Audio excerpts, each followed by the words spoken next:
The dust on the blueprint wasn't just carbon and time, it was a physical manifestation of a silence so absolute it felt heavy in the lungs. I stood in the basement of the ruined post office in Bucharest, holding a scrap of vellum that shouldn't have existed. It didn't show mail sorting rooms, it didn't show telegram wires, it showed a copper-clad resonance chamber, designed for something the history books tell us is impossible. Not a rail line, not a steam engine, something else. Ask yourself why every major civic building constructed between 1850 and 1910 looks like a fortress built to withstand a siege that never came. Look at the red brick, look at the iron finials, look at the way the load distribution defies the stated architectural limitations of the era. We are told these were the Gilded Age excesses of a burgeoning industrial class, but the math suggests a different utility. We see the columns, we see the domes, we don't see the energy they were designed to harvest. The official narrative insists on coal-fired soot and horse-drawn carriages, yet the buildings themselves whisper of a global grid that functioned on atmospheric electricity and molecular displacement. It starts with a single anomaly, the lack of toilets in the Palace of Versailles. It expands to the mud-floored ground levels of San Francisco. It culminates in the realization that our ancestors didn't build these cities, they inherited them, they found them, and then they stripped them of their primary function. What if the great fires of the 19th century weren't accidents? What if they were tactical erasures? Chicago, Boston, Seattle, Moscow, all levelled within a single generation. Not by chance, not by lanterns, by design. They tell us the wood was dry and the winds were high. They don't tell us about the mercury rectified antennas atop the ruins. They don't tell us about the frequency emitters that once pulsed beneath the cobblestones. I tracked the frequency patterns across 4 continents, mapping the star forts that the textbooks call defensive fortifications. Ask yourself, why build a star-shaped bastion to defend a valley from 18th century cannons that couldn't even reach the walls? It wasn't about defense, it was about resonance. The geometry is too precise. The crystalline structures of the stone are too deliberate. These were the nodes. These were the relay points for a world that moved without friction. We are living in the skeletal remains of a high-frequency civilization, scavenging for scraps of history in a world that has been systematically lobotomized. The institutional gatekeeping is relentless. Try to find the original schematics for the 1893 World's Fair. You'll find sketches. You'll find photos of the White City. You won't find the power source, because the power source wasn't a generator. It was the air itself. Think about the way we move today. We are tethered to the ground, slaves to internal combustion and the slow decay of fossil fuels. We are told this is progress. We are told this is the pinnacle of human achievement. But when you look at the lithographs of the Tartarian era, you see a different movement. You see the absence of heavy infrastructure. You see people standing in the great halls of the world, St. Petersburg, New York, Istanbul, looking not like builders, but like tourists in their own homes. The scale is wrong. The doors are 20 feet high. The ceilings disappear into the shadows. Not for aesthetics, not for grandeur, for the specific harmonics required to stabilize a spatial fold. It wasn't about walking from point A to point B. It was about the synchronization of the biological frequency with the architectural resonator. They didn't travel, they transitioned.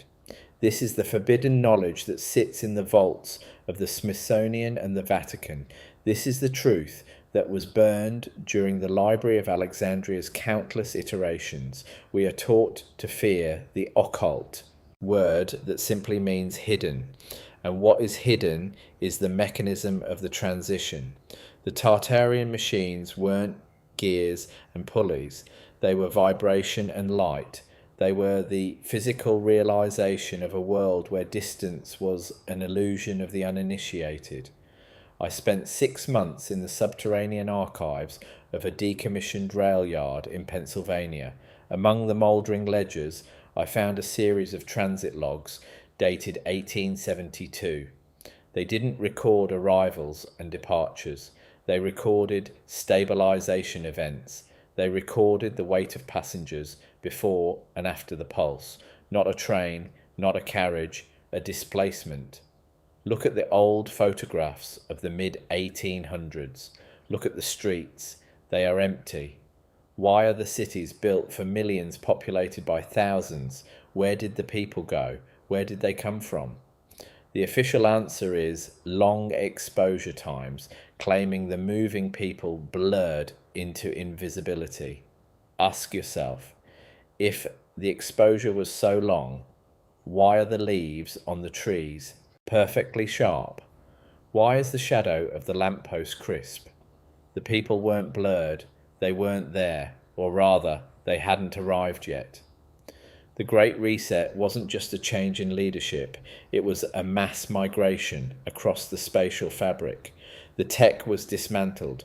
The fountains that once acted as cooling basins for the energy nodes were turned into decorative curiosities. The triumphal arches were repurposed as monuments to war when they were actually the thresholds of the grid. Everything we believe about the Victorian era is a curated lie. The corsets weren't for fashion, they were for spinal alignment against the G-force of the shift. The top hats weren't for status, they were Faraday cages for the mind. We laugh at the eccentricity of our ancestors because it's easier than admitting we have been downgraded.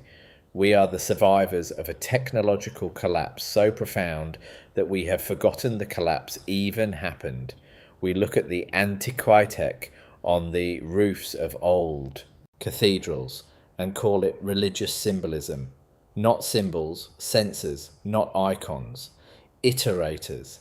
The institutional erasure has been so successful because it replaced the functional with the ceremonial. They took the machines and called them temples. They took the operators and called them priests. They took the science and called it magic. And we, the children of the soot, believe them. We believe the steam engine was a breakthrough rather than a desperate, dirty fallback. We believe the telegram was a miracle rather than a stuttering shadow of the instantaneous communion that came before. The pattern is everywhere once you know how to look. The load distribution in the dome of the Capitol building isn't designed for a roof, it's designed for a pressurized vacuum. The ironwork in the Paris metro isn't Art Nouveau, it's a series of conductive coils. Every time you see a grand old building with its lower windows half buried in the earth, you are looking at a machine that has been partially decommissioned. They call it a mud flood. They call it raised street levels. They don't call it what it is, the burial of the power source.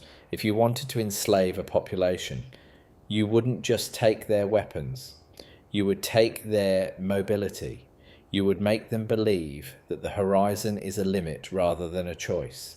You would bury the portals under layers of asphalt and tell them that walking is the only way to move. Not this path, not that path, something else. Something that requires no fuel, no ticket, and no permission. That is the secret of the Tartarian machines. That is why the history books are so thin on the details of their construction. Consider the orphan trains of the late 19th century. Thousands of children relocated across the American West with no recorded parentage. They tell us it was a social program. They tell us it was charity. Ask yourself where these children came from. Ask yourself why they arrived in cities that were already built, already paved, and already empty. They were the new labour force for a world that had been reset. They were the blank slates who wouldn't remember the machines. They were the ones who would be taught that the old world was a place of darkness and that the new world was brought to them by the grace of the industrialists. The industrialists didn't build the world, they foreclosed on it. They moved into the vacant mansions, claimed the existing technology as their own inventions, and then systematically disabled the parts they couldn't control. The teleportation nodes were the first to go. A population that can move anywhere at any time cannot be taxed. It cannot be policed. It cannot be contained. To build the modern state, the grid had to die. I stood on the edge of a dried-out reservoir in the hills of California, looking at the stone foundations of what was once a resort in the 1880s. The walls were made of local granite, but the mortar was something else, a conductive polymer that hummed when the sun hit it at a certain angle. This wasn't a hotel, it was a terminal. The mineral baths weren't for soaking, they were for the electrolytic immersion required to protect the skin during a high-frequency jump. The grand ballrooms with their crystal chandeliers were the focus points. The crystals weren't glass, they were quartz, tuned to the resonant frequency of the site. When the lights dimmed, it wasn't a romantic gesture, it was a power draw. We are told the pioneers travelled in covered wagons, dying of thirst and exhaustion. What if the elite arrived in minutes while the pioneers were just the clean-up crew sent to claim the territory? What if the frontier was just the space between the functioning nodes? The erasure is not just in the books, it's in our perception. We are trained to see beauty where we should see utility. We look at the Taj Mahal and see a tomb. We look at the Great Pyramid and see a grave. We look at the cathedrals of Europe and see houses of worship. We never ask why a house of worship requires 50 tons of gold leaf and a pipe organ that can vibrate the marrow in your bones.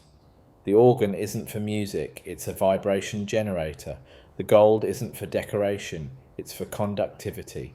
The entire structure is a machine that we have forgotten how to turn on, or perhaps a machine that we are forbidden from turning on. The lost empire of Tartaria wasn't a nation-state in the way we understand it. It was a global synchronization, a shared frequency, a world without borders, because borders are meaningless when you can step through a doorway in London and walk out of a doorway in Tokyo. This brings us to the final unsettling realization. If the machines were real, and if the erasure was intentional, then the people who did it are still in charge. The institutional gatekeeping isn't a relic of the past, it's an ongoing operation. Every time a new archaeological discovery is suppressed, every time as forbidden technology is bought and buried, the work continues. They kept the machines for themselves. They turned the global grid into a private network. We are the ones left on the outside, looking at the ruins and calling them art. We are the ones living in the shadow of a greatness we are told never existed. But the evidence is there, in the staccato rhythm of the architecture, in the rhythmic silence of the archives, and in the unsettling feeling you get when you stand in a grand old building and feel a pulse beneath your feet. Not a ghost, not a memory, a machine waiting for the right frequency to wake up. The rhythmic pulse of the city is a camouflage for the silence of the machine. When you walk through the financial districts of London or the government plazas of Washington, D.C., you are walking on a hollow crust. Beneath the asphalt, the brick-lined conduits of the old world remain, repurposed as sewers or steam tunnels, but trace the geometry of the brickwork. Notice the way the arches distribute the weight of the earth, not to support the street, but to shield the void. In the 1890s, the subway systems of the world appeared almost simultaneously. They tell us it was a response to urban congestion. They tell us it was the natural evolution of the horse-drawn car. Ask yourself why these tunnels were often found already excavated, lined with a vitrified ceramic that modern boring machines struggle to replicate. They weren't digging, they were unearthing. They were clearing the debris from the pneumatic and electrostatic transit arteries of the Tartarian grid. Not this tunnel, not that pipe, something else. A network of high vacuum transit tubes that allowed for the near instantaneous displacement of matter across the continental shelf. The trains we use today are a crude mockery of the original system, a heavy, friction-laden compromise imposed upon us to ensure we never move faster than the speed of surveillance. Consider the great exhibitions and world's fairs that proliferated between 1851 and 1915. These were not celebrations of progress, they were yard sales of the dispossessed. They were the systematic looting of the inherited infrastructure. They built temporary cities of unimaginable scale, palaces of plaster and lath, they claimed, and then burned them to the ground or dynamited them the moment the gates closed. Why? Why build the Palace of Fine Arts in San Francisco, a structure of Roman permanence, only to declare it a temporary exhibit? Because they couldn't explain the energy signatures, because the buildings were functioning resonators. The electric tower at the 1901 Pan American Exposition wasn't just covered in light bulbs, it was a wireless transmitter. When the fair ended, the tower didn't just go dark, it was erased. The institutional gatekeepers couldn't allow a public to see a world where energy was free and distance was a choice. They had to teach us that energy is a commodity and that travel is a labour. They had to destroy the physical evidence of the displacement chambers to make the internal combustion engine seem like a miracle rather than a regression. In the archives of the French National Library, tucked behind a mislabeled folder on 17th century irrigation, I found a series of sketches by an anonymous engineer. They depicted a mercury vortex engine housed within the base of a common street lamp. Not a gas light, not a wick. A plasma-based illumination system that doubled as a localized stabilization field for spatial folding. Look at the old gas lamps of Paris and London. Notice the intricate ironwork, the loops, the spikes, the absence of any visible fuel delivery system. They weren't burning gas. They were drawing from the ionosphere. These lamps were the breadcrumbs of the teleportation grid, providing the localized frequency markers for anyone using a portable displacement device. When the gas companies took over, they literally cut the wires of the world. They replaced the free atmospheric harvest with a metered, explosive fluid. They turned the beacons of a free society into the shackles of a consumer class. Ask yourself why the golden age of invention was so concentrated and why so many of those inventions involved capturing things that were previously free: light, sound, movement. The architecture of the old world is a language of resonance. The red brick used in the 19th century industrial sprawl is not just clay. It is a high iron content semiconductor when stacked in the specific Flemish bond pattern.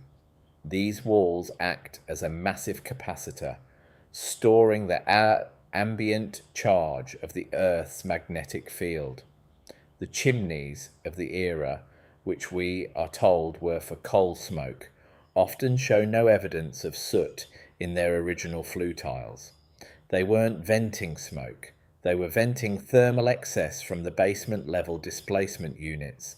The fireplaces were the interfaces, not for wood, not for coal, for the insertion of the catalytic rods that initiated the jump. Think of the hearth as the heart of the home, not because it provided warmth, but because it was the point of arrival. When the grid was severed, the fireplaces became cold, and we were told to start burning wood to keep the lie alive. We became fire tenders in a world of dead machines. I followed the trail of the lost inventors, men like Wardenclyffe's architect, whose names have been scrubbed from the patents. I found their traces in the asylum records, not because they were mad, because they remembered.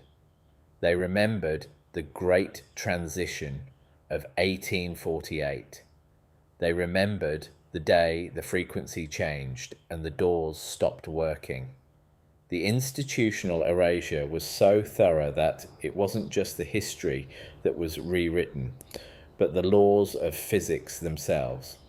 We are taught entropy. We are taught friction. We are taught that nothing is for free. These are not laws of nature. They are the bylaws of the prison. The Tartarian machines operated on over-unity, drawing from the zero-point field that permeates the vacuum. By declaring this impossible, the gatekeepers ensured that no one would look for the power source of the old world. They made the truth unscientific. They made the evidence anomalous. Look at the great walls of the world, not just in China, but in Russia, in North America, in the submerged ridges of the Atlantic. These are not fortifications. They are the remnants of a planetary scale induction coil. The walls were the conductors that stabilized the Earth's crust during the massive energy transfers required for global teleportation. When the coil was broken, the Earth shook. The great earthquakes of the 1800s were the tectonic backlash of a dying grid. The mud flood wasn't a natural disaster, it was a liquefaction event caused by the sudden discharge of trillions of volts into the soil. The cities sank, the ground floors became basements, the people who survived were left in a world that had literally turned to liquid beneath their feet. And in the aftermath, the saviours arrived with their shovels and their new history books, telling us that this was how it had always been. The teleportation machines of Tartaria weren't just for moving bodies, they were for moving ideas.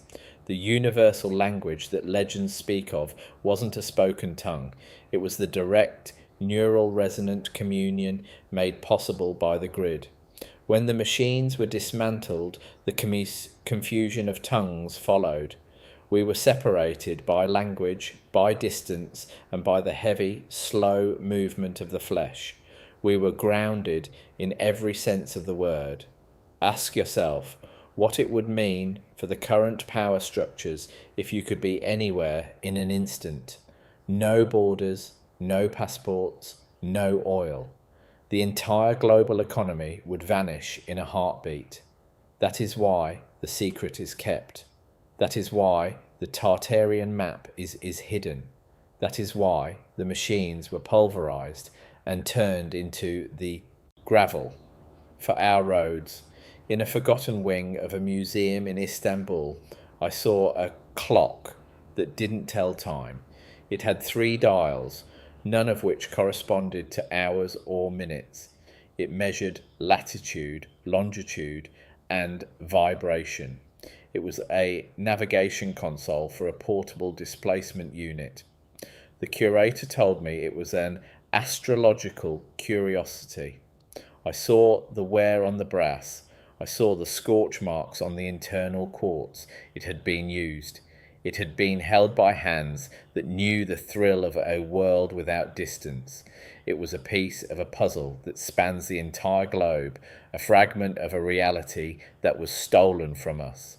The clocks we have now only measure our march toward death. The clocks of the old world measured our access to the infinite.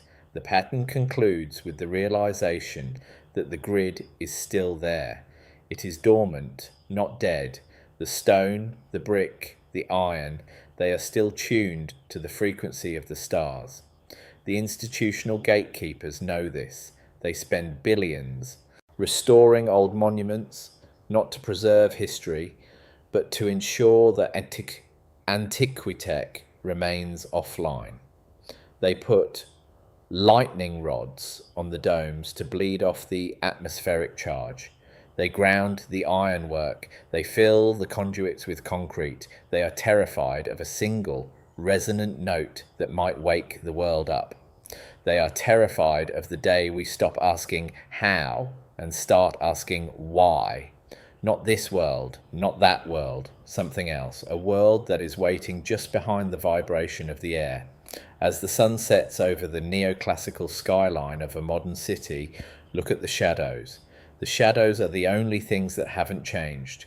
They still fall at the same angles they did when the grid was live. They still point toward the nodes, toward the thresholds, toward the places where the air used to shimmer and the world used to open. We are the inheritors of a ghost ship planet, sailing through the void on a deck we no longer understand. We are the investigators of our own amnesia. The question is not whether the machines worked. The question is whether we have the courage to remember how to turn them back on. The loop is open. The frequency is hummed in the background of our dreams. Ask yourself, if the door was right in front of you, would you recognize it as a door, or just a very old wall? The silence of the modern library is a curated frequency designed to dampen the resonance of the bones. I sat in the restricted stacks of the British Museum, staring at a series of decorative friezes recovered from the ruins of Nineveh. The curators call them representations of the Tree of Life. They call the winged figures genies. They don't mention the bags they carry. They don't mention the pine cone-shaped devices held toward the nodes of the stylized structures. Not a basket, not a fruit, something else. A portable power source, a solid-state harmonic battery.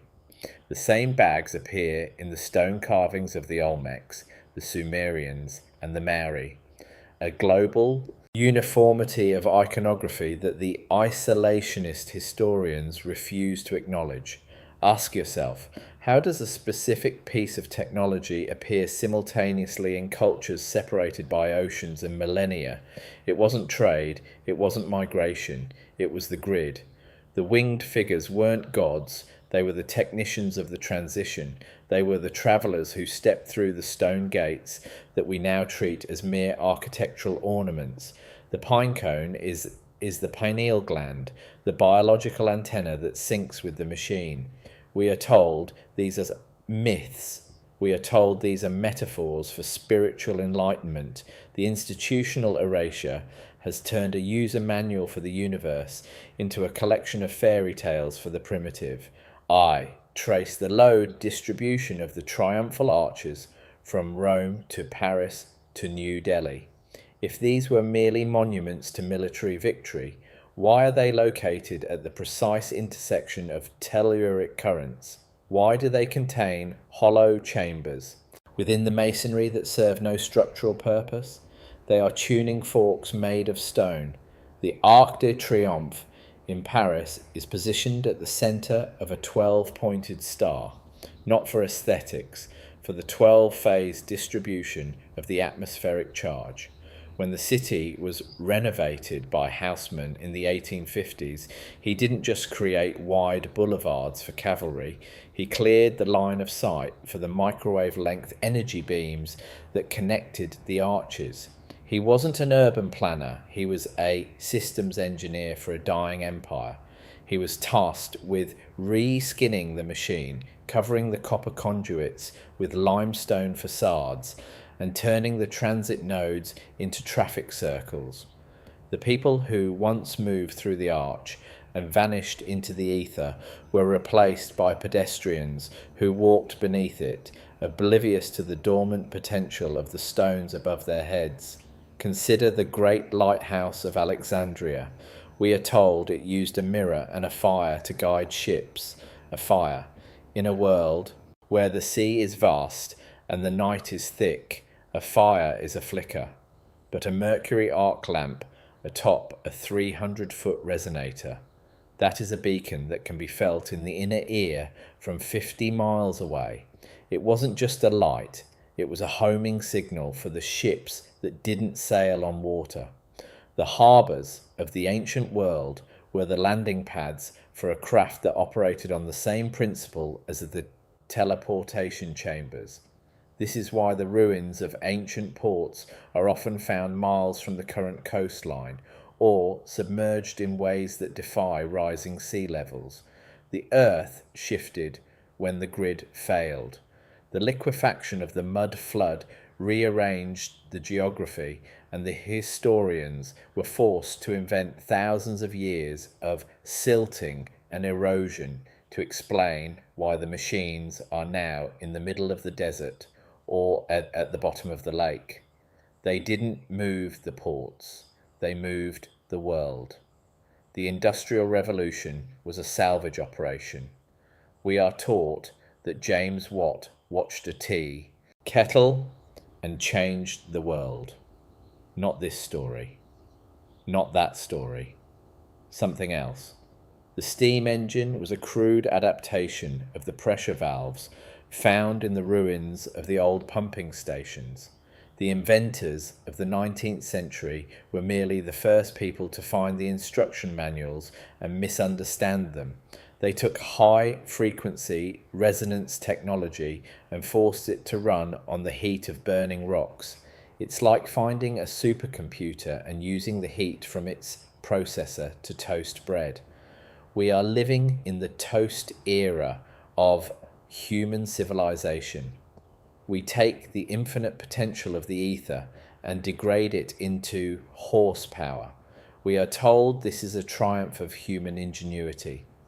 Ask yourself, if we are so advanced, why do we still rely on the same basic principles of combustion that the primitive ancients supposedly moved beyond? The answer is institutional gatekeeping. The petroleum age is a cage. It is a way to ensure that every movement has a cost, every journey is tracked, and every soul is dependent on the central distribution of a finite resource.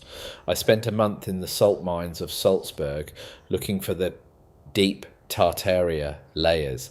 The miners speak of singing walls, sections of the salt deposit that vibrate when the wind blows from the north. I found a section of the mine that had been walled off with 1940 Ors-era concrete. Behind it was a chamber lined with a substance that looked like obsidian but felt like silk. It wasn't a mine, it was a grounding rod for the European sector of the grid. The salt wasn't being extracted for food, it was being used for its crystalline properties in the massive subterranean capacitors that stabilized the local teleportation nodes. The salt trade of the Middle Ages was the energy trade of the Old World. When you control the crystals, you control the resonance. When you control the resonance, you control the gates. The wars of the Holy Roman Empire were not about religion. They were about the control of the capacitors. The Sethites. Cathedrals were built over these sites to act as the surface level interfaces, masking the machinery with the sacred so that the common people would never dare to investigate the basement. Look at the great statues of the 19th century, the Statue of Liberty, the Motherland Calls, the various Colossus figures. They are all hollow. They are all made of copper or iron. They are all positioned near water. We are told they are symbols of freedom or national pride. Ask yourself, why does freedom need to be a 200-foot copper antenna standing in a saltwater electrolyte? The Statue of Liberty wasn't a gift from France, it was a replacement part.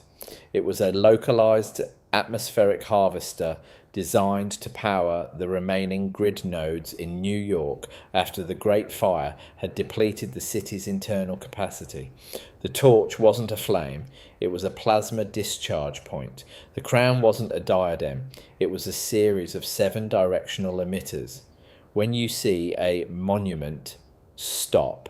Looking at the face, look at the material, look at the grounding, look at the distance to the nearest star fort. You will see a circuit diagram laid out across the map of the world. The erasure trope is most evident in the way we treat mythology.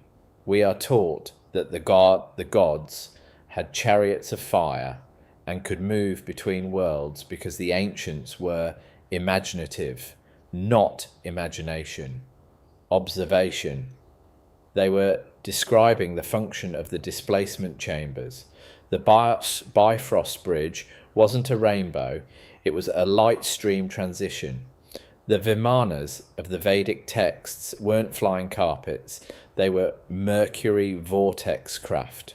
The Tartarian civilization was simply the last global iteration of this knowledge before the final reset.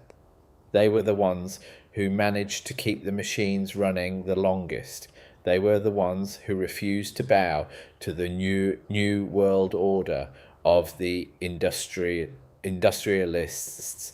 And so they were not just defeated, they were unexisted. Their cities were burned, their history was rewritten, and their technology was rebranded as magic or science fiction. I found a photograph from 1860, a street scene in St. Petersburg. In the background, leaning against a neoclassical column, is a man holding a small metallic box with a dial. He isn't looking at the camera. He is looking at the box. He is adjusting a frequency. A second later, in the next frame of the sequence, he is gone. The historians say he walked out of the frame during the long exposure. Ask yourself, if he walked, where is the blur? Where is the ghost trace of his movement? He didn't walk, he transitioned. The box wasn't a camera, it was a key, a portable interface for the urban grid. This is what they took from us, the ability to be gone, the ability to exist outside the lines of their maps. They turned the keys into clocks and told us that our only job is to watch the seconds tick away until we die. The staccato rhythm of the investigation leads to a singular, unsettling point. The grand reset of the 19th century was a heist. A group of banking families and industrial cartels recognized that a population with access to free energy and instant travel is a population that cannot be ruled. They orchestrated a global collapse using the very machines they sought to suppress to trigger the mud flood liquefaction. They wiped the slate clean. They moved the orphans into the empty cities. They taught them a new language. They gave them a new history. And they built a world of brick and smoke over the bones of a world of light and sound. The Tartarian machines didn't stop working because they broke. They stopped working because the operators were murdered and the frequency was jammed. Now, as the digital grid begins to mimic the old atmospheric grid, the gatekeepers are nervous.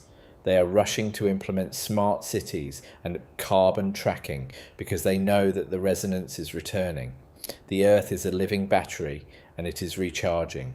The old antiquitech is starting to hum again.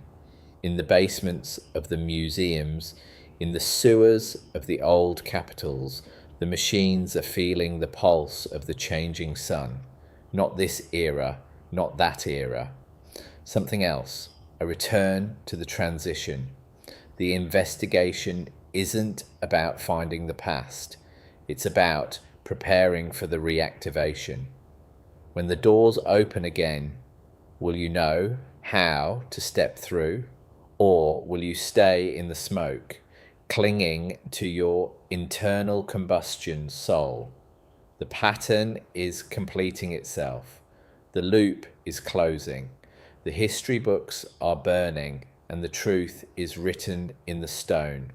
The institutional silence surrounding the great exhibitions of the 19th century is a vacuum that demands to be filled. Consider the 1904 World's Fair in St. Louis. They built a city of marble and gold in the middle of a Missouri wilderness, spanning over 1,200 acres. They tell us it was all staff, a mixture of plaster and hemp, designed to be discarded. Ask yourself, why would an emerging nation expend more resources on a temporary fake city than on the permanent infrastructure of its own capital? Not for prestige, not for education, something else. They were masking the reactivation of a Tartarian power node. The Cascades were not mere decorative waterfalls. They were electrolytic filtration systems for the massive subterranean turbines that still sit, encased in concrete, beneath the park today. The Palace of Electricity wasn't exhibiting inventions, it was harvesting the atmospheric charge generated by the site's specific geometry. Look at the photographs of the nighttime illumination. In an era where most homes were lit by kerosene, these fairs were saturated in a brilliance that defied the capacity of any known generators. They weren't generating light, they were drawing it from the vacuum. And when the fair ended, they didn't just dismantle it, they blew it up, they burned it, they buried it. The erasure was total because the evidence was functional. Think about the wireless towers of the era. The ones they tell us were for telegraphy or early radio. Look at the Wardenclyffe Tower. Look at the Eiffel Tower. Look at the myriad water towers of the late 1800s that have no pipes connecting them to the city's plumbing. These were the transmission nodes for the displacement field. The teleportation of the Tartarian era didn't require a physical vessel. It required a stable standing wave. A person would enter a resonance chamber, what we now call a rotunda or a vestibule, and their molecular signature would be carried along the frequency of the grid to the receiving node. It was a clean, silent, and instantaneous transition. Not this wire, not that cable, something else. A world where the telegraph was actually the skeletal remains of a neural interface network. The wires were added later to justify the fees. The poles were added to track the flow. To commodify the air, they had to convince us that the air was empty. To sell us the road, they had to hide the gate. I tracked the load distribution of the Victorian train stations that still dominate the urban centres of Europe. These structures are absurdly oversized for the steam engines they eventually housed. The St Pancras station in London, with its massive iron span, was not built to withstand the weight of a locomotive. It was built to contain a localized atmospheric pressure drop. The clock towers were the regulators. The tracks were the grounding rails. Before the reset, these weren't stations, they were arrival halls. People didn't wait for hours on wooden benches. They stepped through the arch and arrived from the other side of the world. The staccato rhythm of our modern lives, the commute, the traffic, the delay, is a synthetic construct. It is a pacing mechanism designed to keep the human spirit in a state of constant low-level anxiety. A population that moves at the speed of the machine is a population that can be managed. A population that moves at the speed of thought is a threat to the architecture of control. The erasure trope extends into the very soil beneath our feet. I investigated the catacombs of Paris, not the bone-filled tourist traps, but the deeper, unmapped levels where the limestone turns to something more akin to porcelain. These are not mines, they are the conduits for the planetary energy veins. The bones were dumped there in the 1780s as a biological jamming measure. calcium and carbon, when arranged in the chaotic geometry of a mass grave, act as a powerful insulator against the telluric currents of the earth. They literally grounded the city of Paris in a layer of death to prevent the old portals from being reopened by the survivors of the previous collapse. Every time you see a historical city built on a necropolis, ask yourself, why here? Why build the living world directly on top of the dead? It wasn't about lack of space. It was about frequency, suppression. The institutional gatekeepers know that the spiritual energy of the dead is just another form of interference on the dial. In the 1870s, a series of great surveys were conducted across the American West. The official story is that they were mapping the territory for the railroad, but the maps they produced, many of which remain classified in the National Archives, show something the railroads never touched. They show zones of instability. They show luminous phenomena. They show the exact coordinates of the Tartarian star cities that had been reclaimed by the desert. The pioneers weren't looking for farmland. They were a salvage corps. They were sent to strip the copper from the ruins, to melt down the mercury vortex engines, and to found new towns on the foundations of the old. This is why so many Western towns have opera houses and courthouses of such staggering architectural complexity, built when the population was supposedly only a few hundred people. They didn't build them. They uncovered them. They painted them. They put a sign on the door and called it the New Frontier. What if the Industrial Revolution was actually a deindustrialization? What if we were stripped of our most advanced tools and forced to use the modern ones as a form of technological servitude? The internal combustion engine is a masterpiece of inefficiency. It turns 90% of its energy into waste heat and noise, leaving only 10% for movement. It is a machine designed to consume. The Tartarian machines were machines of coherence. They turned the noise of the universe into the music of movement. They required no fuel because they were part of the fuel. The institutional gatekeepers had to convince us that scarcity is a law of nature rather than a tactic of the market. They had to break the machines to create the need. They had to create the distance to sell us the journey. I found a document in a private collection in Zurich, dated 1892. It was a frequency map for the city of Berlin. It didn't list radio stations, it listed transit intervals. It noted that the Brandenburg Gate was unstable and required retuning by the local guild of acousticians. The guilds were the last remnants of the Tartarian technical class. They were the ones who knew how to speak to the stone. By 1914, they were gone, purged in the Great War that was orchestrated specifically to eliminate the last people who understood the grid. The war wasn't about empires, it was about the final destruction of the technical heritage of the old world. They sent the acousticians into the trenches and ensured they never came back.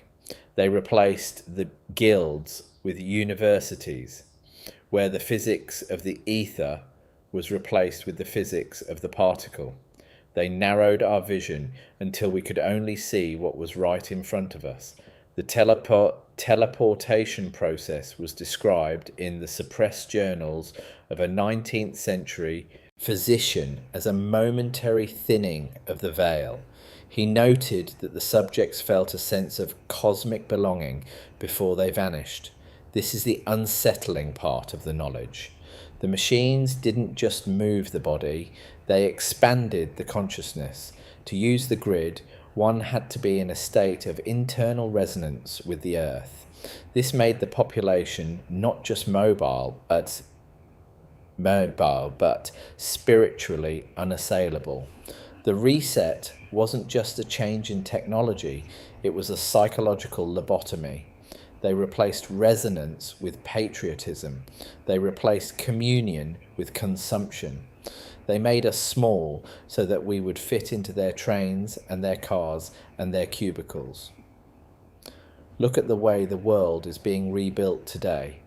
The 5G towers, the satellite constellations, the smart infrastructure. They are building a digital version of the old Tartarian grid. But this time, it's not for us. It's for the control of us. They are using the same frequencies, the ones that once allowed us to step across continents, to monitor our every heartbeat. They have taken the architecture of freedom and turned it into the architecture of the panopticon. Not this signal, not that signal, something else. A frequency of total capture. The institutional gatekeepers are terrified that we will figure out that their new technology is just a corrupted version of our old inheritance. They are terrified that a single person will walk into a historic rotunda, find the right harmonic note, and simply leave. The pattern is reaching its zenith. The evidence is no longer hidden. It is simply unseen. It is hidden in plain sight, in the red brick of the old factories, in the copper domes of the state houses, and in the useless iron spikes on the roofs of our homes. We are living in a giant, dormant machine. We are the ghosts haunting our own inheritance. The investigation doesn't end with a conclusion. It ends with a choice. Do you continue to walk the long way around, paying the toll and following the signs? Or do you look at the monument and see the door? The Tartarian machines are still there. They are waiting for the return of the operators. They are waiting for a generation that refuses to be grounded. Ask yourself, what if the only thing keeping you here is the belief that you have to stay? The rhythmic ticking of the modern wristwatch is the pulse of a prisoner. We measure our lives in the linear progression of minutes and hours because we have been denied the verticality of the moment. In the grand halls of the Hermitage in St. Petersburg, there are clocks that do not track the sun. They track the alignment of the planets with the telluric nodes of the Eurasian landmass. They tell us these were toys for the czars. Ask yourself why a toy requires the same mathematical precision used to navigate the stars. They were calibration tools. Before the Great Leveling, the concept of being late did not exist in the way we understand it. You did not travel toward a time. You synchronized with a location. The staccato sentence of our current existence, work, eat, sleep, repeat, is the result of the machine being turned off. When the teleportation grid was live, the human experience was a symphony of presence. Now it is a drone of absence. We are always on our way because we are no longer allowed to simply be there. Consider the iron pillars found in India and throughout the former territories of the Tartarian influence. They do not rust. They do not decay. They possess a metallurgical purity that defies the capabilities of the smog and coal era. The institutional gatekeepers call them anomalies. They call them religious artifacts. They don't call them what they are, the grounding spikes of the atmospheric grid. These pillars were designed to bleed off the static accumulation from the displacement chambers, preventing the liquefaction events that eventually claimed the cities. During the reset, many of these pillars were removed or encased in stone. Why? Because you cannot have a world of planned obsolescence if your infrastructure lasts for 1,000 years. To sell the new world, the old world had to be made to look fragile, primitive, and rusted. Not this metal, not that metal, something else. A crystalline iron that resonates with the Earth's heartbeat. The erasure trope is most visible in the way we are taught to perceive the Industrial Revolution as a period of messy organic growth. Look at the maps of any major city from 1850. The layout is not organic, it is a circuit board. The boulevards are the traces. The plazas are the capacitors. The canals are the cooling systems. We are told the canals were for barges. Ask yourself, why build a canal system with such complex lock geometries and mercury-lined basins just to move coal? They weren't moving coal. They were moving the vril, the liquid energy that powered the displacement field. When the grid was seized, the mercury was drained, the basins were filled with filth, and the canals were turned into the sewers of the modern age. They took the veins of a living city and filled them with waste. It was the ultimate desecration, a way to ensure that the frequency of the site would never again rise above the level of decay. I investigated the grand staircases of the Victorian mansions. Have you ever noticed their scale? They are built for giants, yet we are told the average height of a 19th century human was shorter than we are today. The historians claim this was for grandeur and social display. Ask yourself, why would a practical coal-burning society waste half the square footage of a building on an empty, spiralling void?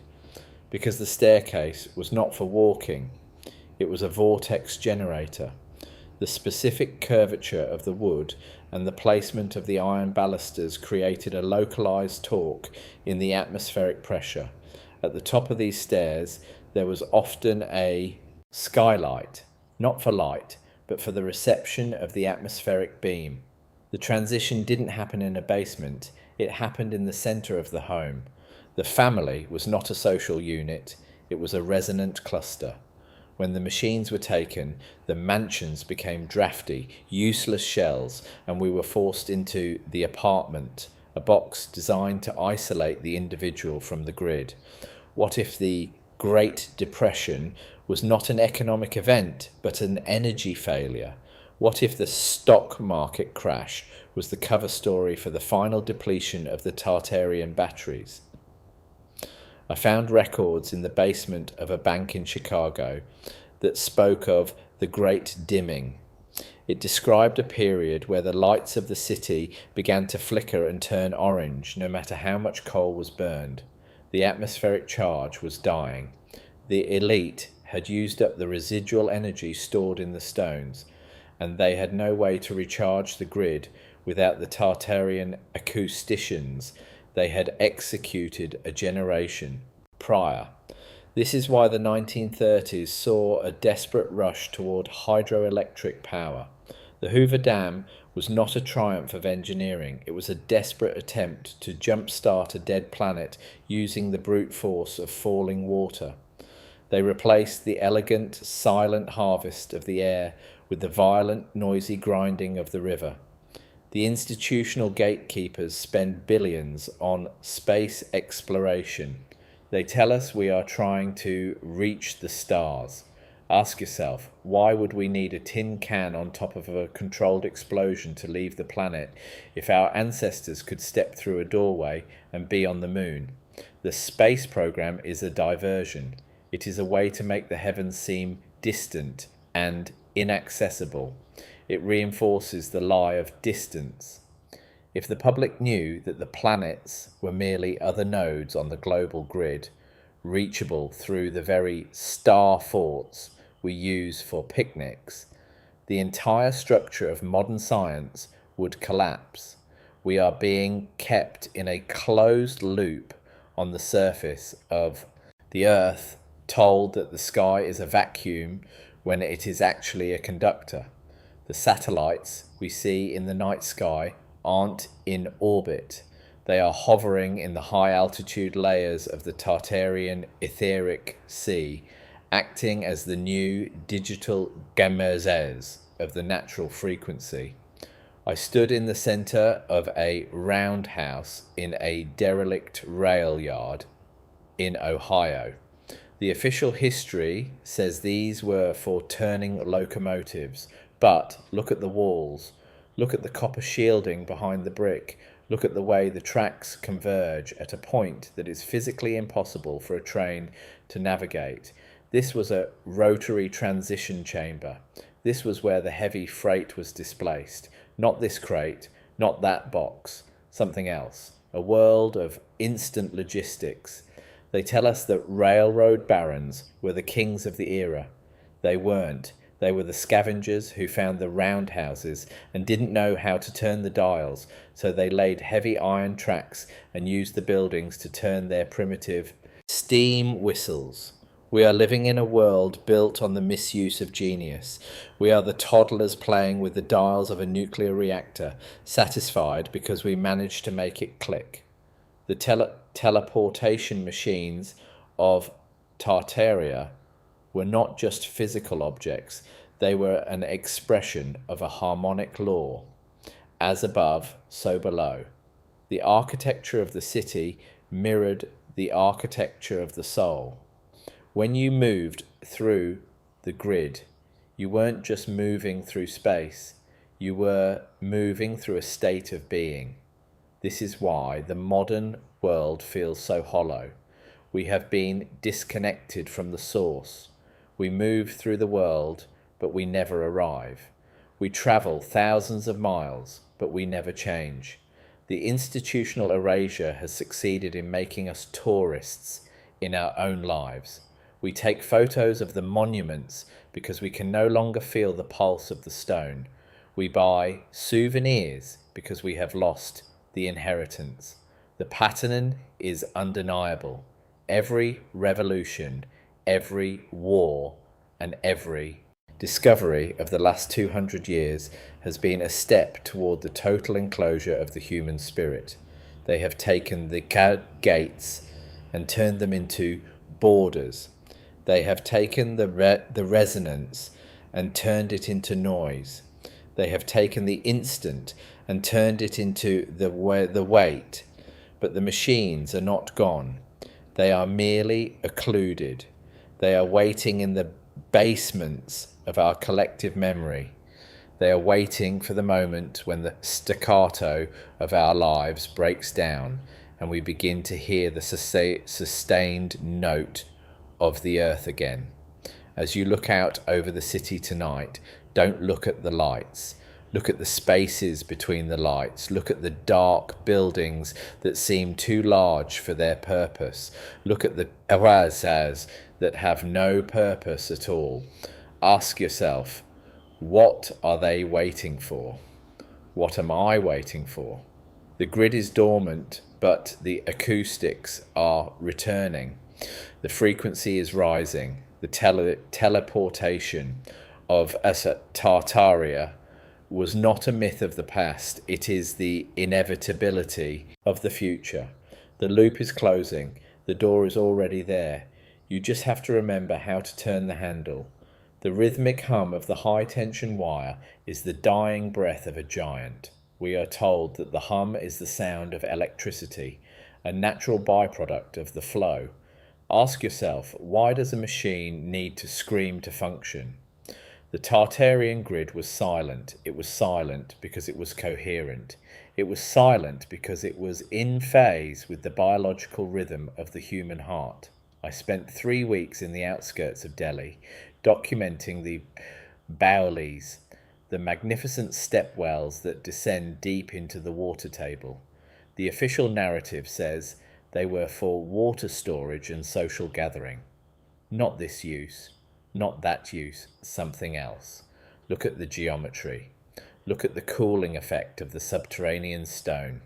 These were the heat sinks for the local displacement nodes. The water wasn't for drinking, it was for thermal stabilization. To move matter through the air, you must manage the displacement of heat. The Baolis were the radiators of the global transit system. When the grid was severed, the water became stagnant. The people, forgotten by the architects, began to drink from the coolant. They got sick. They died. The historians called it a plague. They didn't call it a technological fallout.